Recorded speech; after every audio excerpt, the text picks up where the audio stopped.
বাণিজ্য মেলাটা শুরু হয়ে গেছে, তাও আবার বাসার পাশে। তাই আর দেরি না করে মেলাতে গিয়ে প্রয়োজনীয় জিনিস কিনে আর পছন্দের খাবারটাও খেয়ে নিলাম। তার সাথে তো সবাই মিলে অনেক অনেক মজাটাও করলাম। হ্যালো গাইজ, আসসালামু আলাইকুম। আখি ব্রাইট নিউ ব্লগ ইজ ইটি। কেমন আছো সবাই? আই হোপ সবাই ভালো আছো। তোমাদের দোয়ায় আর আল্লাহর রহমতে আমি অনেক ভালো আছি। বাসায় তো গ্যাস ছিল না, তাই তোমাদের ভাই আমাকে বললো যে আজকে তোমাকে চলো রেস্টুরেন্টে খাওয়া, তাও আবার তোমার পছন্দের কাচ্চি বিরিয়ানিটা। আমি শোনার পরে তো অনেকটাই এক্সাইটেড নিয়ে চলে আসলাম। রেস্টুরেন্টে আসার পরে কাচ্চি বিরিয়ানিটা আমার সামনে দেওয়ার পরে তো আমি এক মুহূর্তেও লেট করিনি, খাওয়াটা শুরু করে দিয়েছি। কাচ্চি বিরিয়ানিটা খেতে খেতে তোমাদের ভাইয়াকে বলছে যে এখানে তো সালাদ দেয়নি, তাড়াতাড়ি সালাদ দিতে বলো। আমি তো এখানে একাই খাচ্ছিলাম, তোমাদের ভাইয়া তো কাচ্চি বিরিয়ানিটা খাবে না, সে তেহেরি খাবে। এখানে তেহেরি ছিল না, বলছে অন্য জায়গা থেকে খাবে। এই তো খাওয়া দাওয়াটা শেষ করে আমরা মেলাতে চলে আসলাম। এখানে অর্গানিক কৃষি শিল্প ও বাণিজ্য মেলা হচ্ছে। গেটের সামনে যে এত পরিমাণে ভিড় ছিল যে টিকিটটা নেওয়াটাই মুশকিল হয়ে পড়েছিল, ঢুকা তো দূরের কথা। তারপরে অনেক কষ্ট করে আমরা ঢুকেই পড়েছি। ঢুকার পরে সামনে যে ডেকোরেশনটা দেখে আমি তো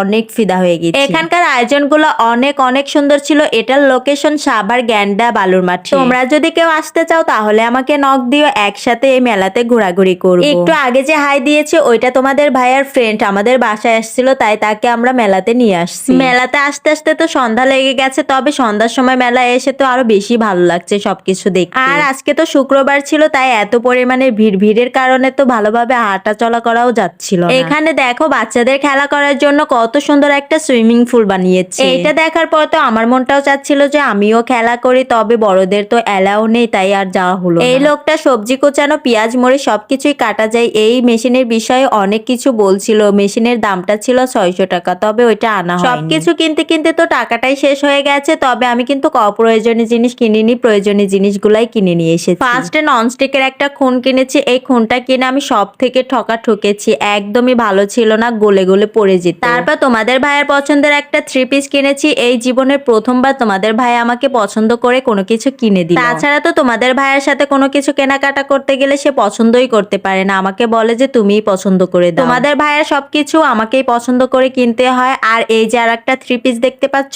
এটা কিন্তু আমার পছন্দ। এবার তোমরাই বলো যে এই দুইটার মধ্যে কোনটা সুন্দর হয়েছে আর কার পছন্দটা ভালো ছিল। তারপর চুল বাঁধার 2টা খোপা কিনেছি। এই খোপা 2টা অনেক কিউট ছিল, আমার অনেক পছন্দ হয়েছে। এই যে তোমাদের ভাই আর ফ্রেন্ড আমাকে এই স্কার্টটা গিফট করেছে, আমি অনেক খুশি হয়েছি, কারণ আমি গিফট পেলে তো খুব আনন্দে থাকি। সব থেকে আমাদের জন্য একটা ইম্পর্টেন্ট জিনিস হচ্ছে এইটা কিনে তো আমি সব থেকে বেশি হ্যাপি হয়েছি। ভিডিও করার জন্য আমার এই স্ট্যান্ডটা খুবই প্রয়োজন ছিল। অনেকদিন ধরেই তোমাদের ভাইয়াকে বলছি এটা কেনার জন্য, তবে কিনে দেয়নি। আজকে মেলাতে সে কিনে দিয়েছে। এই স্ট্যান্ডটা যেখানে সেখানে নিয়ে গিয়েও ভিডিও করা যাবে, আবার রান্না করতে গেলে রান্নার ওইখানে বসিয়েও ভিডিও করা যাবে। মেন কথা হচ্ছে ভ্লগ ভিডিও বানানোর জন্য এটা আমার একদম পারফেক্ট স্ট্যান্ড ছিল, আর আমার কোনো ভিডিও বানানোর জন্য ঝামেলাই হবে না। লাস্ট তোমাদের ভাইয়া মেলা থেকে একজোড়া জুতা নিয়েছে, তো তোমাদের ভাইয়া এখানে জুতা নিতে থাকুক। তোমরা এরকম আরো নিউ ভিডিও পাওয়ার জন্য আমার চ্যানেলটিকে সাবস্ক্রাইব আর পেজটাকে ফলো করে রাখো। এ পর্যন্ত শেষ করছি। Thank you so much. ভালো থাকবা সবাই। আল্লাহ হাফেজ।